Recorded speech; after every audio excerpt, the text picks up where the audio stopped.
Hi, I'm Lexis Hall, Assistant Service Manager with the Casey Auto Group.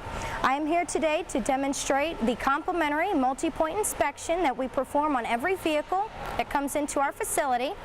Items we will be checking: operation of the lights. We will get into looking at the tire tread, if the tires need rotating, alignment, or if they need replacement. We will also be setting the tire pressures. The condition of the windshield will be looked at. If you have any visible cracks or chips, we will let you know. Also be looking at the wiper blades if they are torn and if they need replacement.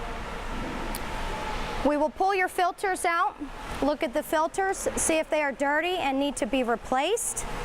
Test the battery based on the cranking amps required for the battery and look and see if it needs to be replaced or recharged. Brake fluid, coolant, transmission fluid, power steering, and your oil. All fluids will be checked on the vehicle. Condition of belts, hoses, and all other components. Ensure there are no oil leaks on the vehicle. Most importantly, we will be checking the inboard and outboard brake pad measurements on the vehicle. If pads are to a point where they need to be replaced, we will advise our customer. This is a complimentary service that will be performed on every vehicle that comes into our facility, and we will gladly do this at no charge for you, and every client will get that experience that comes into Casey Auto Group.